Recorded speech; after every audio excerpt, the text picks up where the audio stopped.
मीठे बच्चे, अब चने मुट्ठी के पीछे अपना समय बर्बाद नहीं करो।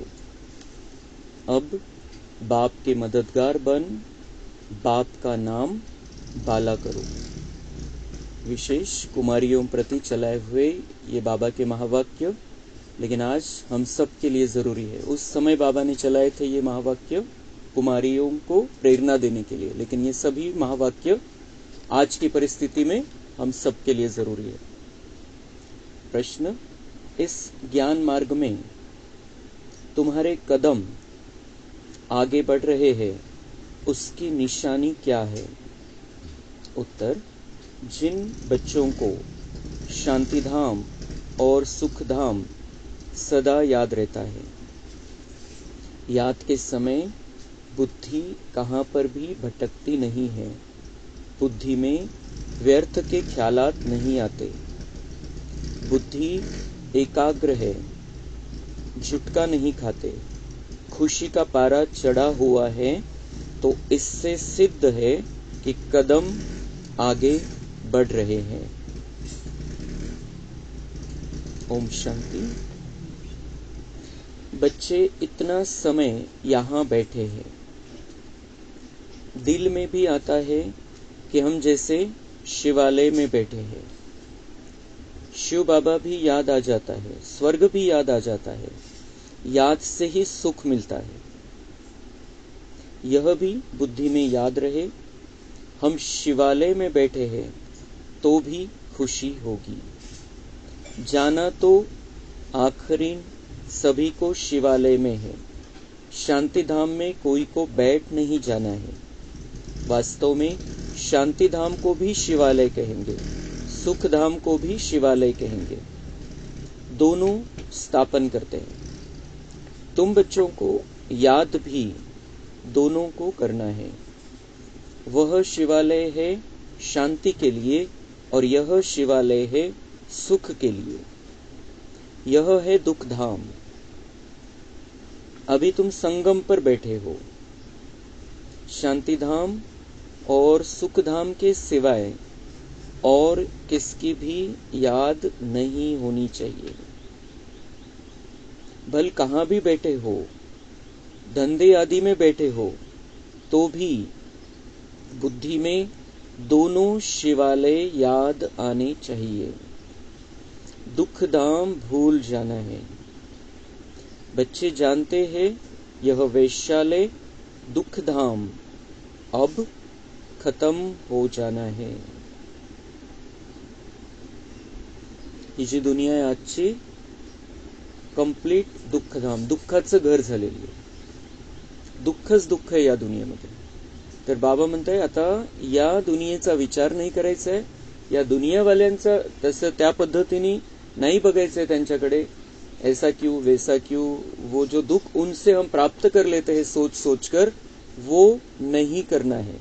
बाबा म्हणता इस दुख धाम को भूल जाना है। मतलब दुख धाम में रहते हुए हमें सेवा तो करनी है, लेकिन दुख धाम हमारी बुद्धि में नहीं रहना चाहिए। अंदर बुद्धि में दोनों शिवालय रहने चाहिए। एक है शांति धाम और एक है स्वर्ग सतयुग। तो बाबा म्हणताय मैं दोनों शिवालय की अभी स्थापना करता हूं। का बरं, कोणत्या अर्थाने? कारण शांतीधाम तर आहेच, परमधाम कायमचं आहे। परमधाम कायमचं आहे, त्याला काही बाबा नाही बनवत पुन्हा पुन्हा प्रत्येक 5000 वर्षानंतर। तिथली पवित्रताही कधी नष्ट होत नाही। पण परमधाम मध्ये राहणारे खाली आलेले असतात आणि त्यांना पुन्हा त्या परमधामच्या स्थितीमध्ये घेऊन जाणं, तिथं राहण्याच्या लायक बनवलं, ते घर पुन्हा भरून टाकणं आत्म्यांनी, ती सेवा बाबा करतो। आणि त्या अर्थाने बाबा म्हणताय मैं उस शिवालय की भी स्थापना करता हूँ। शांतिधाम भी शिवालय है, उसकी भी स्थापना करता हूँ, क्योंकि आत्माओं को तैयार करता हूँ, उस लेवल पर लेकर जाता हूँ। और दूसरा शिवालय जो बाबा बनाता है सतयुग, तो वो सुंदर दुनिया। बाबा म्हणता है आप यहाँ पर भी बैठे हो, जब हम बाबा के महावाक्य सुनने बैठे हैं, जब हम मधुबन में बैठे हैं, जब हम सेंटर पर बैठे हैं, और जब हम अपने काम धंधे पर हैं, हम अपने घर में कामकाज कर रहे हैं, हम अपनी खेती में कामकाज कर रहे हैं, बुद्धि में रहने चाहिए दोनों शिवालय। एक मैं शांतिधाम वाली आत्मा, मुझे वहां फिर जाना है, और मैं सत्युगी देव आत्मा, मैं उसके लिए तैयार हो रही हूँ। इतनी सुंदर दुनिया आ रही है, इतना सुंदर जीवन मेरा होने वाला है। तो बाबा म्हणते ये दुख धाम, और इस दुख धाम की दुख भरी बातें तुम्हारी बुद्धी से निकल जाएगी। इन दोनों को याद करो. करायचं सगळे इथले कर्तव्य व्यवस्थित करायचे, पण बुद्धीमध्ये क्लिअर पाहिजे शांतिधाम आणि सुखधाम. यहां बैठे तुम बच्चों को झुटका आदि भी नहीं आना चाहिए. जब हम मुरली सुनने बैठते हैं, बाबा म्हणता है आळस नाही आला पाहिजे, बिल्कुल फ्रेश मूड मध्ये मुरली ऐकायची. बहुतों की बुद्धि कहां कहां और तरफ चली जाती है, माया के विघ्न पड़ते हैं. बुद्धि को भटका देती है माया. अगर हम अपनी बुद्धि को सेट करके नहीं बैठे हैं मुरली सुनने के लिए, तो माया विघ्न डालती है मुरली सुनने में भी. बाबा म्हणता है ज्ञान में माया उतना तंग नहीं करती है, लेकिन हमने अगर माया को बाहर छोड़ा ही नहीं है, तो वो साथ में लेकर आए हैं, तो वो तो तंग करेगी. म्हणून जेव्हा आपण मुरली ऐकण्यासाठी येतोय, मुरली ऐकण्यासाठी बसतोय, बाहेरच्या सगळ्या गोष्टी बुद्धीमधून काढून स्वतःला सेट करून बसायचं. आणि म्हणूनच ते मुरलीच्या पहिलेचे 5-10 मिनिटं असतात, जे आपण शांततेमध्ये बसायचं असतं. ते सगळं निघून जावं बाहेरचं म्हणून.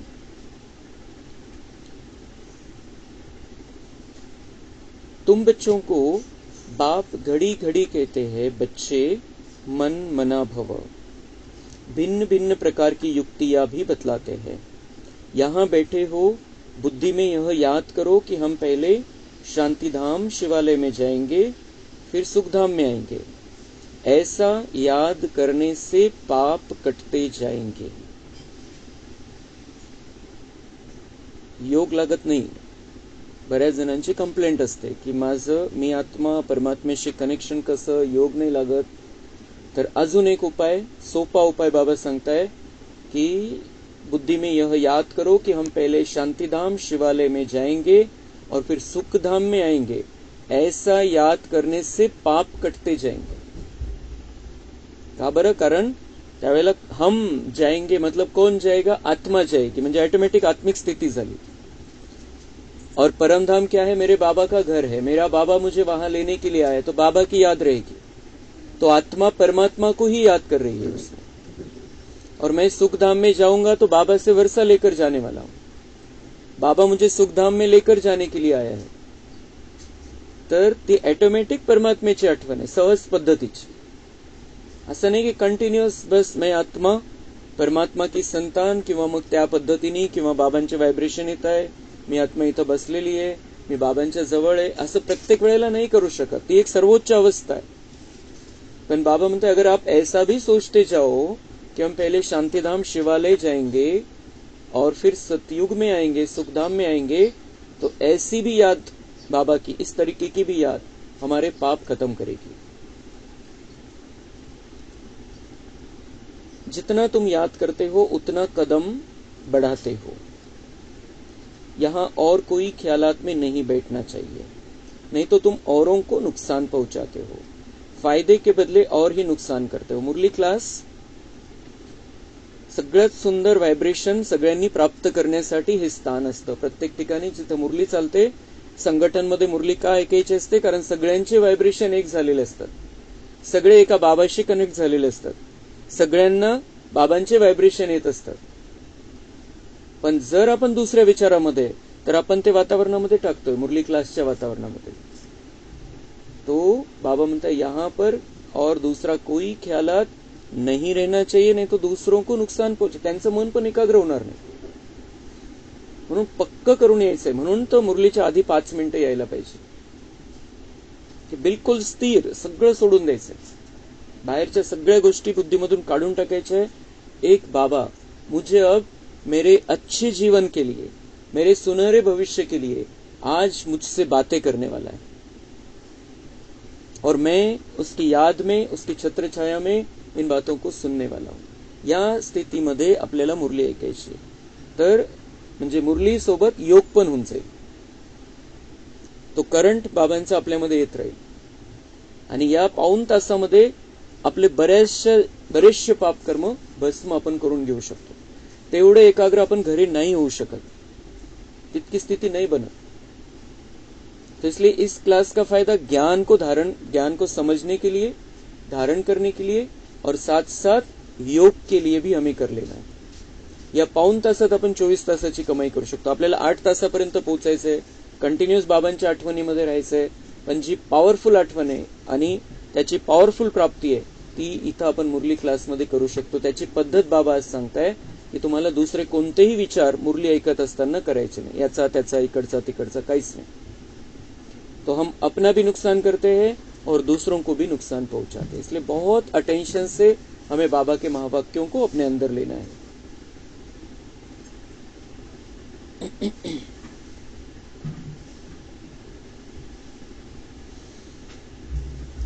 बाप बैठ सिखलाते हैं. यह कोई ऑर्डिनरी टीचर नहीं है, कोणी साधारण शिक्षक थोड़ी शिकवतोय आपल्याला. बाबा बैठकर सिखाता है. जो सबका बाबा है, जो सबका बाप है, जो सब कुछ जानता है, वो बैठकर हमें सिखलाता है. यहाँ बहुत सावधान होकर बैठना चाहिए. ऐसे नहीं आए बैठे सुन लिया चले गए. बहुत सावधान, क्योंकि हम परम शिक्षक की परम सत्य बातें सुनने के लिए यहाँ पर बैठते हैं. बाबा 15 मिनट शांति में बिठाते हैं.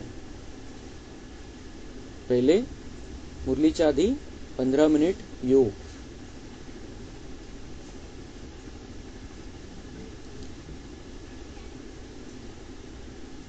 सावधान करने से सुजाग हो जाएंगे. बाबा म्हणते तुम्ही सावधान व्हा आणि दुसऱ्यांना पण सावधान करा.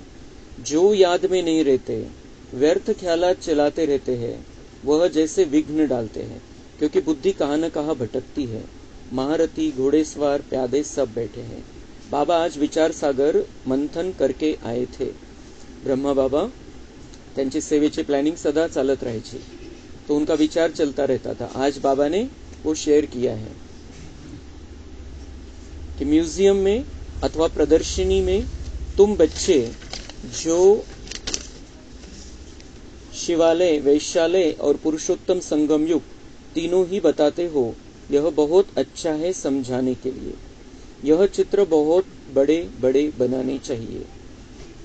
बाकीचे प्रदर्शनीचे चित्र आहे, पण सगळ्यात जे नवीनला समजवण्यासाठी एकदमच स्टार्टिंग करायचे असेल तर त्यावेळेला हे तीन चित्राचे एकत्रीकरण, जसं आपण पहिले लावलं होतं ते जुनं झालेलं आहे. आता शिवालय, वैश्यालय और पुरुषोत्तम संगम युग. एकीकडे शिवालय सतयुग, एकीकडे हा नरक ही कलयुग आणि मध्ये संगम युग. तो ऐसा ये तीनों मिलाकर एक चित्र रखना है और उस पर बहुत अच्छी रीति से समझाना है. बाबा म्हणता है जितना बड़ा बना सकते हो उतना बड़ा बनाओ ये चित्र. सबसे अच्छा बड़ा हॉल इनके लिए होना चाहिए. बाबा म्हणता है मोठ्या हॉलमध्ये मोठे चित्र, म्हणजे प्रदर्शनी असेल त्यावेळेला पण मोठं चित्र बनवून त्याच्यावरती समजून सांगू शकता. बच्चों का विचार चलना चाहिए कि इसमें हम इम्प्रूवमेंट कैसे लाएं. बच्चांनी विचार करायचा आहे की कशा प्रकारे याच्यामध्ये अजून आपल्याला समजवता येईल, या चित्रामध्ये अजून काही बदल करता येईल का जे आजच्या मनुष्याला समजेल. पुरुषोत्तम संगम युग बहुत अच्छा बनाना चाहिए. त्याच्यामध्ये पण त्या तीन पैकी पुरुषोत्तम संगम युगाला हायलाइट करायचंय, खूप चांगलं बनवायचंय की या संगम युगामुळे सतयुग येणार आहे. संगम युगामध्येच आपण तपस्येमध्ये राहू, कनेक्शन राहील परमात्म्याशी, तो सतयुग येणार है. तो ये समझाने के लिए बाबा कह रहे हैं कि पुरुषोत्तम संगम युग इस चित्र में बहुत अच्छा बनाना चाहिए. उसमें मनुष्यों को बहुत अच्छी समझानी मिल सकती है. तुम मेहनत करते हो समझाने के लिए, पत्थर बुद्धि है ना. बाबा म्हणते वो सब पत्थर बुद्धि है और उनको समझाने के लिए तुमको मेहनत करनी पड़ेगी. मग वेगवेगळ्या युक्त्या शोधाव्या लागतील की त्यांना कसं समजवायचं. तो ब्रह्मा बाबा भी विचार करते थे और बच्चों को प्रेरणाएं देते थे. हमें भी अब आज के समय के हिसाब से मनुष्यों के स्वभाव को देखकर, परिस्थिति को देखकर हमें उसमें कुछ जो बदल हम कर सकते हैं वैसा करना चाहिए, उनको समझाने के लिए. तो जितना हो सके अच्छी रीति समझाना चाहिए. जो सेवा में रहते हैं उनको सेवा बढ़ाने का ख्याल करना है. प्रोजेक्टर प्रदर्शनी में इतना मजा नहीं है जितना म्युझियम में. जे म्युझियम बनवलेलं असतं ते खूप चांगल्या प्रकारे आपण जर बनवलं तर लवकर बुद्धीमध्ये बसेल. प्रदर्शनी म्हणजे एक साधारण चित्र घेऊन आपण प्रदर्शनीवरती समजून सांगतो, आणि म्युझियम मध्ये म्हणजे एक खूप चांगल्या प्रकारे एक स्टँडर्ड बनवलेलं आहे, पॉश ते चित्र लावलेले तिथे एकदम, तर प्रभाव पण पडतो, ते समजून घेण्याची त्यांची इच्छा पण निर्माण होते. सबसे अच्छा है म्युझियम, भल छोटा हो. बाबा म्हणतात म्युझियम भलेही छोटा असला तर चालेल, पण त्याच्यामध्ये खूप चांगल्या प्रकारचे चित्र चांगल्या प्रकारे बनवून तुम्ही लावायला पाहिजे. एक कमरे में तो यह शिवालय, वैश्यालय और पुरुषोत्तम संगम युग का सीन हो. सेपरेट, बाबा म्हणतात याच्यासाठी सेपरेट जागा ठेवा. शिवालय, वैश्यालय और पुरुषोत्तम संगम युग. बेहद का बाप, बेहद का टीचर आए हैं तो बैठ थोड़ी जाएंगे कि बच्चे MA BA पास कर ले. बाबा म्हणता मी तुमची वाट बघत बसू का, ये बच्चे का ये पढ़ाई हो जाए फिर मैं चला जाऊंगा, फिर ये पढ़ाई मैं खत्म कर दूंगा. त्यांचा एकदा अभ्यास होऊ द्या, तिकडचा ते शाळेतला कॉलेजचा अभ्यास होऊ द्या, मग ते इकडे येतील, मग ते हा अभ्यास करतील, मग मी अभ्यास संपवेल, मग मी निघून जाईल. बाबा म्हणता मैं अब किसी के लिए रुकने वाला नहीं हूं कि ये इसका MA हो जाए, इसका BA हो जाए, इसका ये हो जाए, उसका वो हो जाए. बाप बैठा थोड़ी रहेगा, थोड़े टाइम में चला जाएगा.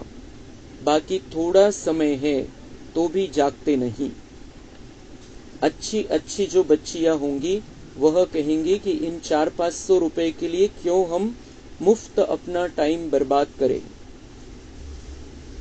जे कुमारी असतात त्यांना कॉलेजचं शिक्षण झाल्यानंतर असं वाटतं की आपण जॉब करावा, लेकिन जिनको बाबा पर निश्चय पक्का हो, जब निश्चय पक्का हो जाता है उनको ये समझ में आ जाता है कि इसके पीछे क्या भागना है, उससे अच्छा तो हम अपना भविष्य बना ले, सबका भविष्य बनाने में मदद करें.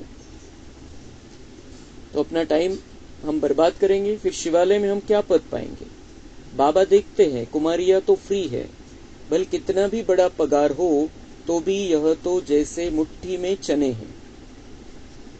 बाबा म्हणतात कुमारिया तो फ्री आहे, त्यांना असं वाटतं की जॉब करावा, आपण नोकरी करावी, इतकं शिक्षण घेतलेलं आहे, तो लेकिन कितना भी बड़ा पगार मिल जाए, किती मोठं पॅकेज मिळू द्या, बाबा म्हणते वो तो जैसे मुट्ठी में चने, काही किंमत नाही त्याची सतयुगाच्या बादशाहीच्या तुलनेत.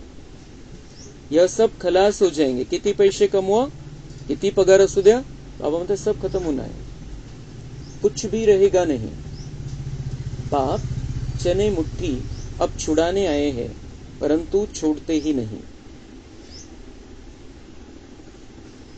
आपल्या बोलठांच्या महिमाचा पण असेच विचार चाललेले होते, आणि ती जेव्हा मधुबन मध्ये राहिली तेव्हा तिला सगळं लक्षात आलं कि ये इसमें कुछ हासिल नहीं होने वाला है, मुझे प्राप्ति करनी है भविष्य की, मुझे बादशाही प्राप्त करनी है. वो जब मधुबन के वाइब्रेशन में रही, बाबा पर निश्चय पूरा हुआ, भविष्य समझ में आया, तो उसने वो सब जो बुद्धि से निकाल दिया कि जॉब करना है, ये करना है. तो बाबा म्हणता है कि बाप चने मुट्ठी अब छुड़ाने आए हैं परंतु छोड़ते ही नहीं है. जिसको समझ में आया वो छोड़ देता है. उसमें है चने मुट्ठी, इसमें है विश्व की बादशाही. तिकडे काय भेटणार आहे, बाबा म्हणता है चने मुट्ठी, ते काही किंमत नहीं त्याची. और इधर क्या मिलेगा अगर बाबा के बनकर रहे तो विश्व की बादशाही. वह तो पाई पैसे के चने हैं, उनके पिछाड़ी कितना हैरान होते हैं. किती परेशान होतात, पैसे मिळतात, पॅकेज मिळतं, पण परेशानी किती त्याच्यामध्ये, किती टेन्शन आहे, किती लोड असतो. कुमारिया तो फ्री है, वह पढ़ाई तो पाई पैसे की है, उनको छोड़ यह नॉलेज पढ़ते रहे तो दिमाग भी खुले. ऐसी छोटी छोटी बच्चियां बड़ों बड़ों को बैठ नॉलेज दे. बाप आए हैं शिवालय स्थापन करने, यह तो जानते हैं कि यहाँ का सब कुछ मिट्टी में मिल जाना है. यह चने भी नसीब में नहीं आएंगे, जे इथं मिळते, बाबा म्हणताय थोडं आहे ते सुद्धा नशिबात नाही राहणार आहे, सगळं संपून जाणार आहे. किसकी मुट्ठी में 5 चने अर्थात 5 लाख होंगे, वह भी खत्म हो जाएंगे. अभी टाइम बहुत थोड़ा है, दिन प्रतिदिन हालत खराब होती जाती है, अचानक आफतें आ जाती है, मौत भी अचानक होते रहते हैं. मुट्ठी में चने होते ही प्राण निकल जाते हैं. किती पैसे असू द्या, हातामध्ये पैसे, सगळी प्रॉपर्टी सांभाळून ठेवलेली आहे, लेकिन प्राण तो 1 सेकंड का काम है, निकल जाना. तो मनुष्यों को इस बंदरपने से छुड़ाना है. बाबा प्रेरणा दे रहे हैं कि काम क्या करना है, वो काम नहीं, वो जॉब नहीं करना है. क्या करना है, मनुष्य को बंदरपणे से छुडाना आहे, त्यांना विकारांपासून मुक्त करण्यासाठी कार्य करायचं, सेवा करायची.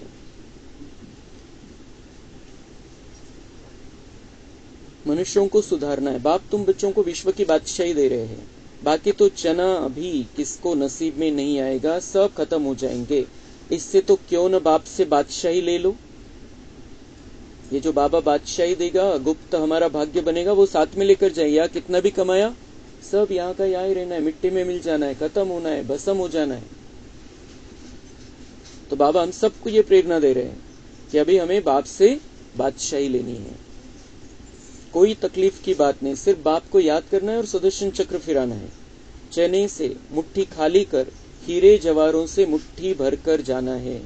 बाबा जो हीरे जवाहरात दे रहे हैं, ज्ञान रूपी, भाग्य रूपी, वो हमें अपने मुट्ठी में भर के साथ में लेकर जाना है. यहाँ के चने कितने लाख करोड़ असू द्या, बाबा बोलते उससे मुट्ठी खाली कर दो. अब हमें घर जाना है ज्ञान रत्नों से अपने आप को भरतू करके.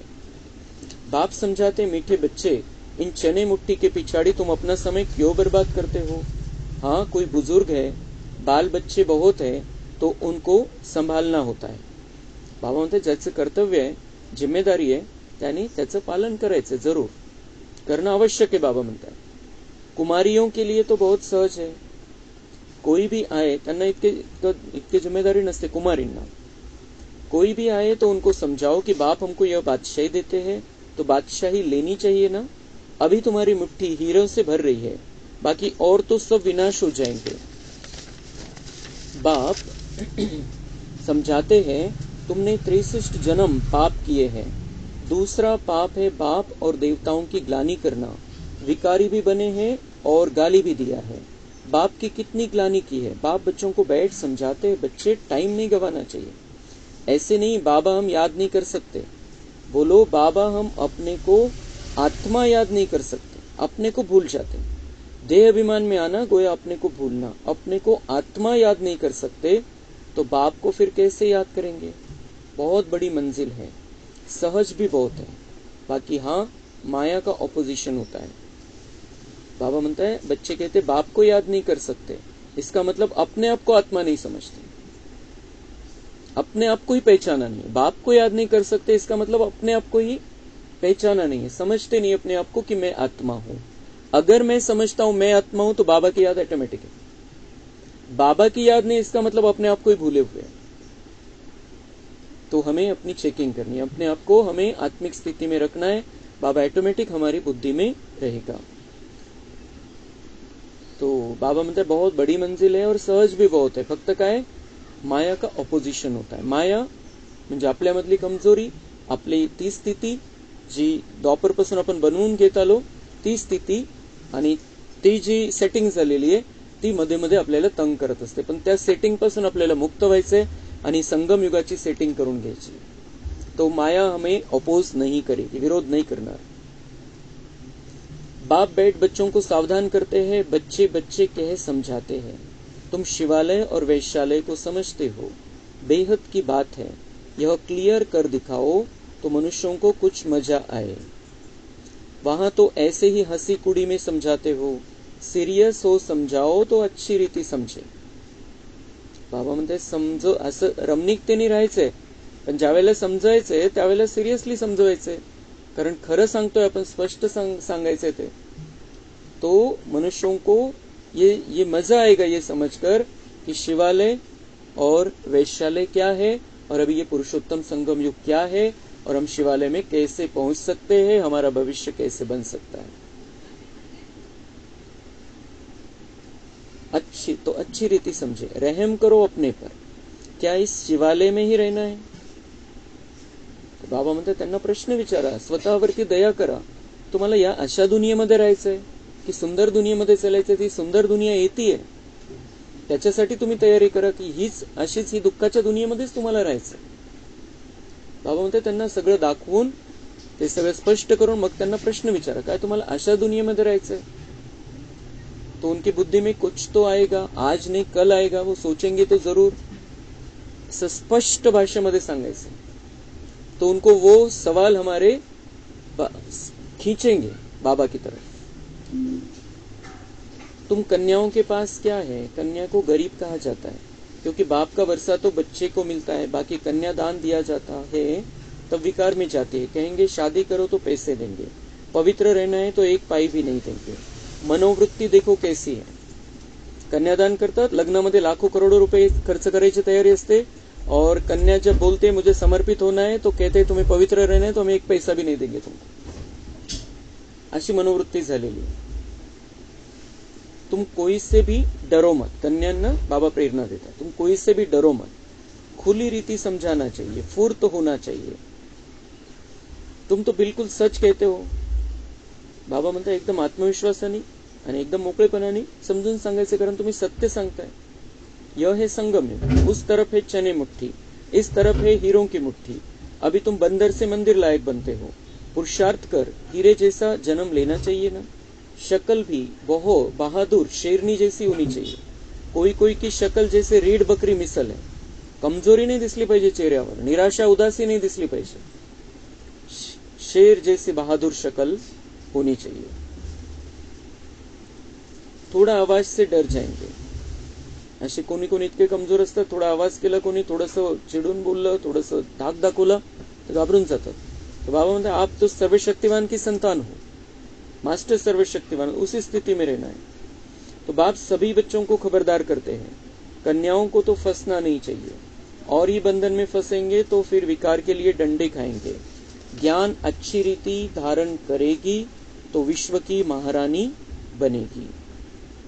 अच्छा, मीठे मीठे सिक्की लधे बच्चों प्रति माता पिता बाप दादा का याद, प्यार और गुड मॉर्निंग। रूहानी बाप की रूहानी बच्चों को नमस्ते।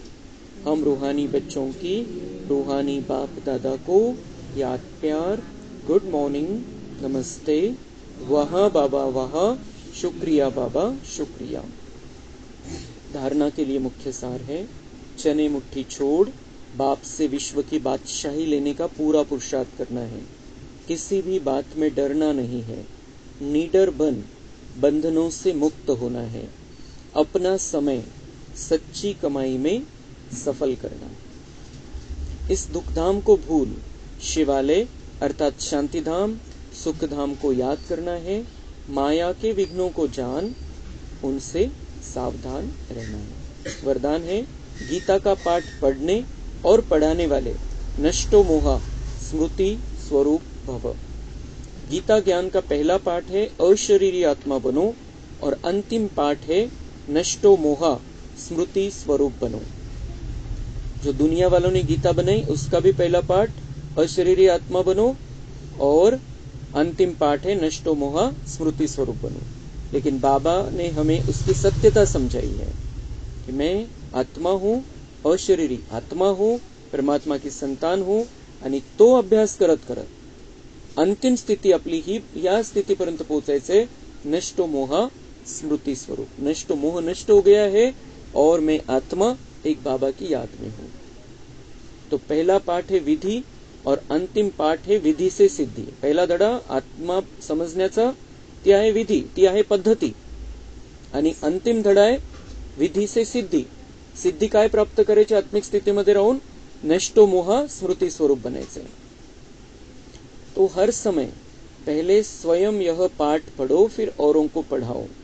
ऐसा श्रेष्ठ कर्म करके दिखाओ जो आपके श्रेष्ठ कर्मों को देख अनेक आत्माएं श्रेष्ठ कर्म करके अपने भाग्य की रेखा श्रेष्ठ बना सके। आपल्याला आपले श्रेष्ठ कर्म च्या द्वारे दुसऱ्यांना शिकवायचे, प्रेरणा द्यायची।